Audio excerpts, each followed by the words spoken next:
రాజకీయాల్లో కలకలం సృష్టించిన ఫోన్ ట్యాపింగ్ కేసులో కీలక పరిణామం చోటు చేసుకుంది. ప్రధాన నిందితుడు తెలంగాణ స్పెషల్ ఇంటెలిజెన్స్ బ్రాంచ్ మాజీ ఓఎస్టీ ప్రభాకర్ రావు. కేసులో మరో ముఖ్య నిందితుడు శ్రవణ్ రావును పట్టుకునేందుకు హైదరాబాద్ పోలీసులు ప్రయత్నాలు ముమ్మరం చేశారు.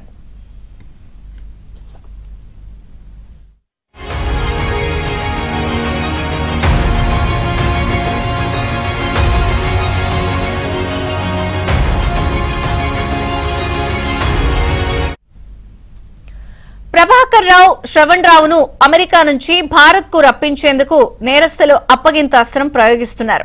అమెరికాలో తలదాచుకున్న ఆ ఇద్దరిని అప్పగించాలి అంటూ అగ్రరాజ్యానికి సమాచారం ఇచ్చే ప్రక్రియ ప్రారంభించారు.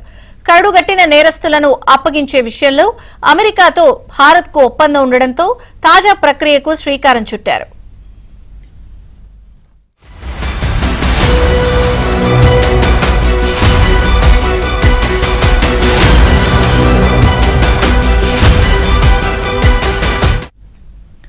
సిఐడి ద్వారా కేంద్ర హోంశాఖకు నివేదిక పంపించారు. అక్కడి నుంచి విదేశీ వ్యవహారాల శాఖ ద్వారా అమెరికా ప్రభుత్వానికి ఆ నివేదిక వెళ్లాల్సి ఉంటుంది. అమెరికా ప్రభుత్వం దానిని పరిగణలోకి తీసుకుంటే నిందితులు ఇద్దరిని భారత్ కు అప్పగించే అవకాశం ఉంది. ఈ ప్రక్రియకు కొంత సమయం పట్టనున్న నిందితులను హైదరాబాద్ కు తీసుకొచ్చేందుకు గల ఏ అవకాశాన్ని హైదరాబాద్ పోలీసులు వదులుకోవడం లేదు.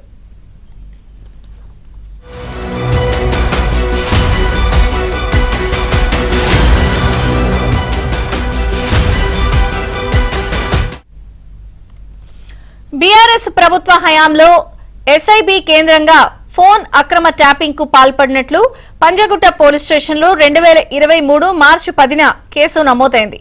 ఆ మరుసటి రోజే డీఎస్పీ దుగ్గ్యాల ప్రణీతిరావును అరెస్ట్ చేయడంతో ప్రభాకర్ రావు, శ్రవణ్ రావు దేశం దాటేశారు. ప్రభాకర్ రావు మార్చి 11నే అమెరికాకు వెళ్లిపోయారు. శ్రవణ్ రావు మార్చి 15న తొలుత లండన్ కు వెళ్లి అదే నెల 20న అమెరికా చేరుకున్నారు.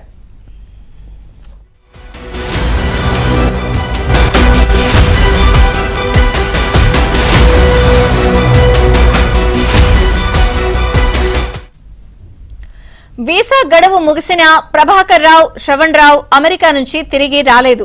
వీసా గడువు పునరుద్దరణ కోసం తెలంగాణ రీజనల్ పాస్పోర్ట్ కార్యాలయానికి దరఖాస్తు చేయలేదని పోలీసులు గుర్తించారు.